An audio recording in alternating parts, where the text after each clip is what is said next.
All right, good morning, good morning, good morning. It is good to see y'all today. So today we're going to continue talking about our exponential equations, and there is some stuff I want to go over with you when it comes to these equations.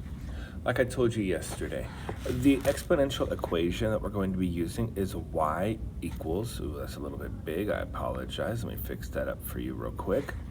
It is a times b raised to the x. I've also seen it written as a and then in parentheses b raised to the x, just like we learned with the exponents when we were doing the laws of exponents. The x that we're raising with up here, that only applies to this b that is right next to it. Since a is not in the parentheses, the x does not apply to that b. Now, with that, I would like to take a closer look at A and B, okay?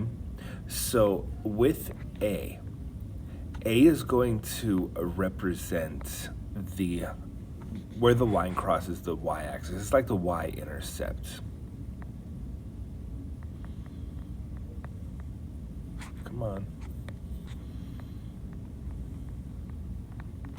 If you have a graph, even if the exponential graph goes like that, there's still a point where it crosses the y-axis, and that's what the A there is describing, okay? The B that we've been talking about, B is our growth factor.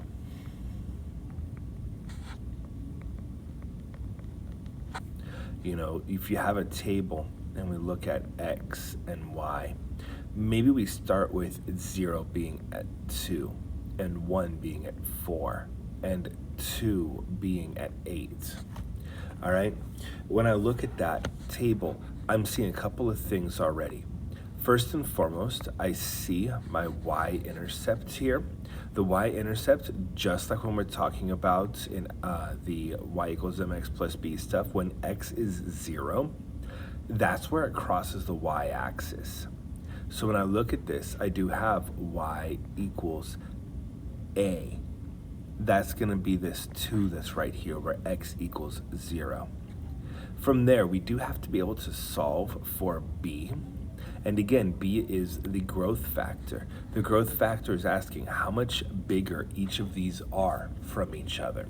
I know that this is an exponential table because it is being multiplied. Like, I cannot add to get from one to the next using the same number. Sure, 2 plus 2 is 4, but if I plus 2 again, I would get 6. In this case, I've got 2 times 2, which is 4, times 2 again, which is 8. That's where I get my growth factor here. B would be the 2 that we're multiplying everything by. And then the x on top does not change. That is going to be always going to be the letter x, because if we change from the 0th term to the first term to the second term, it describes how many times we're multiplying by our growth factor, okay? So that's what these equations are going to be standing for. Y equals the y-intercept times the growth factor raised to x, and x represents the number of times that we have applied that growth factor. Now from here, what is the y-intercept of each function and such like that? We can continue doing that here. We can count and look and see that this dot is where that blue line crosses this y-intercept. That is, or that y-axis. Well, I see that that is 2 up. So I'm going to use the number 2 here because that is the y-intercept. On the next one, I do have another y-intercept. It's up here. Again, when I count 1, 2, 3, 4, 5, I have that y-intercept there is 5. One more time looking at this, I have the opportunity to do it now from where there are just equations.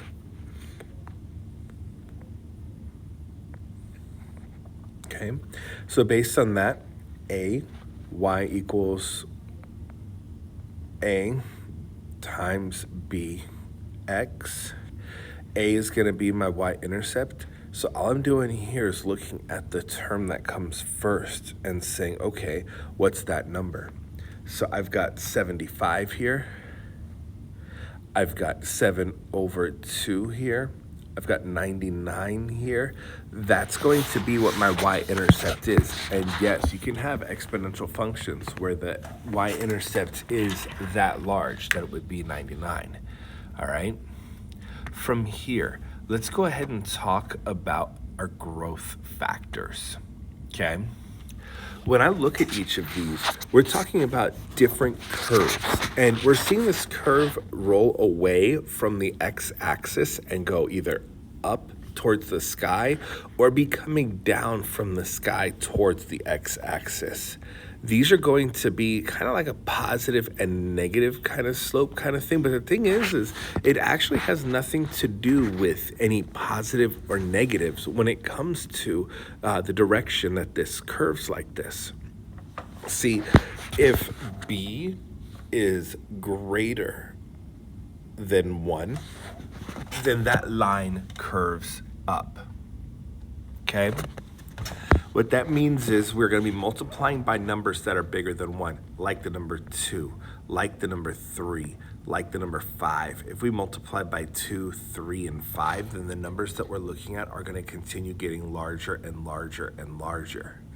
What would change is when that growth factor is between 0 and 1. When that is between 0 and 1, like half, like 1/4, like 1/3, like if I use the number 24 here, and my growth factor is half. Half of 24 is 12. Half of 12 is 6. Half of 6 is 3. Notice these numbers are getting smaller and smaller and smaller. You'll be able to get to 1.5, 0.75, 0.375. You get the idea. We're getting smaller and smaller and smaller and closer and closer and closer to 0. And so that's why we're looking for the scale factors to be between 0 and 1. And this would be curving down, okay?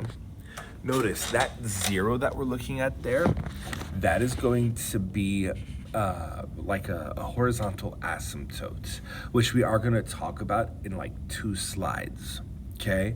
A horizontal asymptote is a horizontal line that this graph will not cross. And that actually plays into the domain and the range when it comes to this, okay?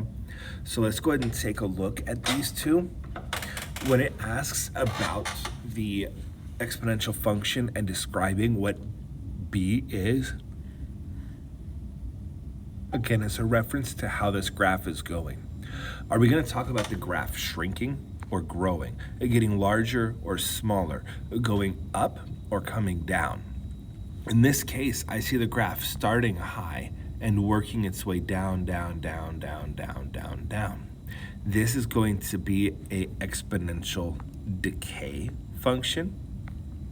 Exponential decay just means that the exponential number, or the number is losing values at an exponential rate, not a constant rate, an exponential one.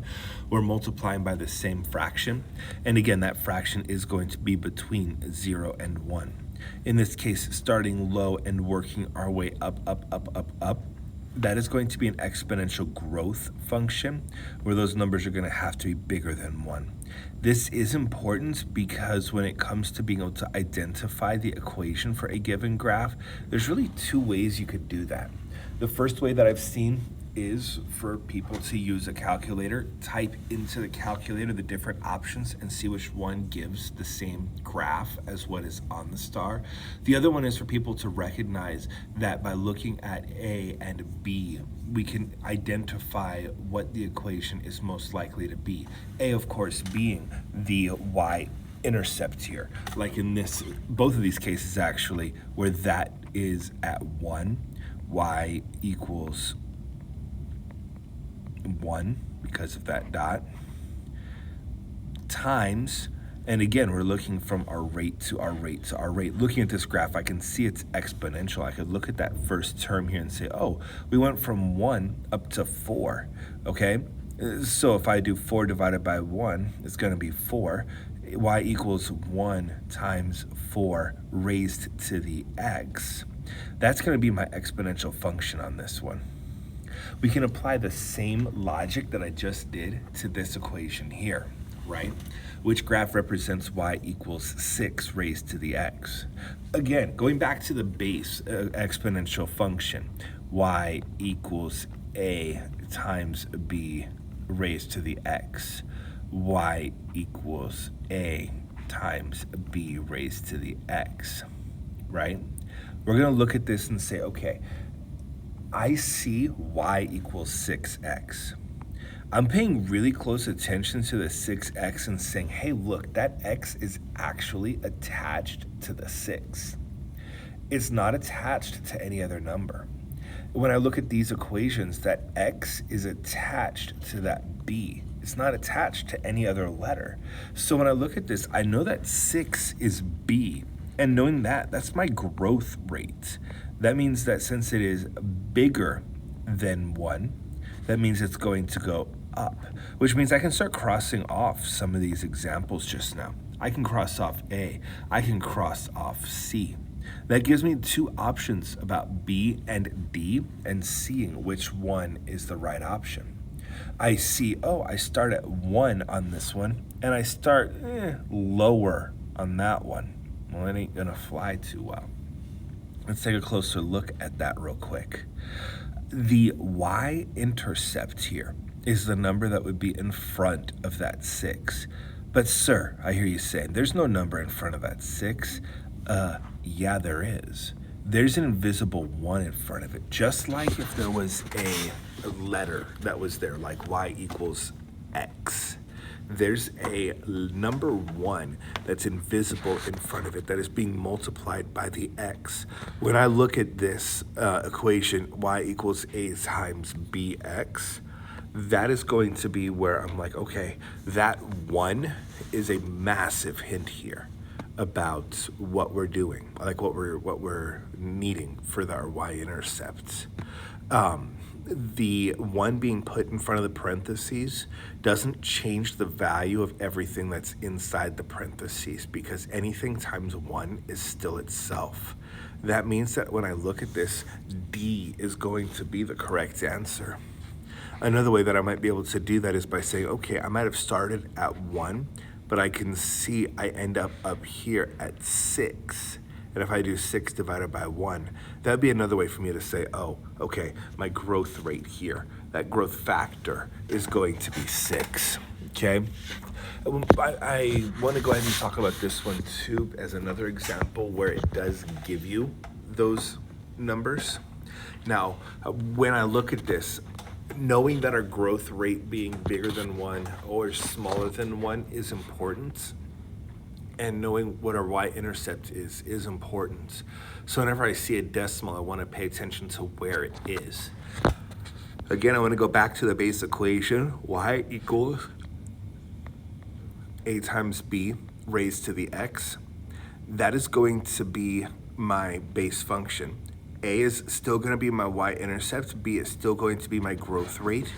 A is going to be 4. My growth rate is going to be 0.38. Hang on a second. That is between 0 and 1. That means that this is going to curve down, which means I don't get to use B or D in this case because those start low and work their way up. When I look at A and I look at C, those start high and work their way down. That's great.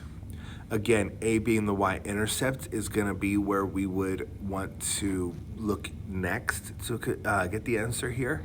I am not going to choose A because if I look at the y-intercept, it is on the number 2, where on C it goes to the number 4. C is the right answer on this.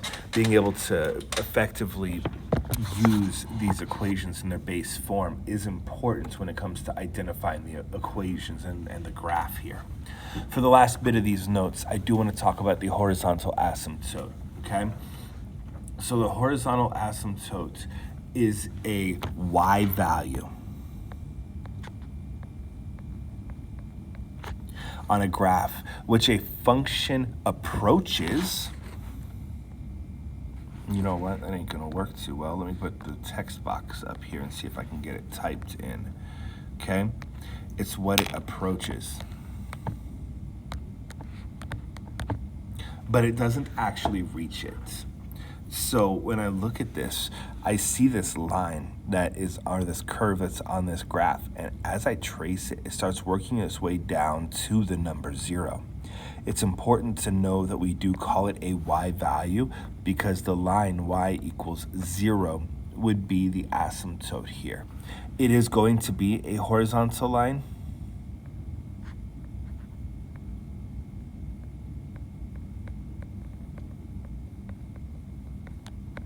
That shows the line. It's a horizontal line that shows like where the line on the graph does not go below. Could it go above it? Yes. On these graphs, it's always going to be going towards the positive y values. See, and some of these functions will end up having a curve that goes like that, right? That means that the horizontal asymptote in this case would be y equals 2 because the 2 is the line that it approaches but does not actually go below it or go through it. All right, so in this case, this is going to be the horizontal asymptote of y equals 0 on this one. And that's going back to the base graph that we were given originally of the line, the curve that works its way from the bottom of the graph up, this one. When we talk about the domain is either x or y. The domain is x. Is there any limit on how far to the left or how far to the right this number set will go? No. So the domain here is going to be R, all real numbers, right? All real numbers. Because that is going to be all the values that x could possibly be. If I look really carefully at this and I ask about the range, that's going to be what y is. If I look at this, y can't be negative. It doesn't go below 0. It actually never even reaches 0. It gets close to 0, but never actually reaches it. So I know that y has to be bigger than 0. I would not use greater than or equal to because it wouldn't want to equal 0 because it never actually connects to 0. It just gets really, really close without actually doing it. I'm going to have you guys go ahead and get started on the worksheet. Thank you very much.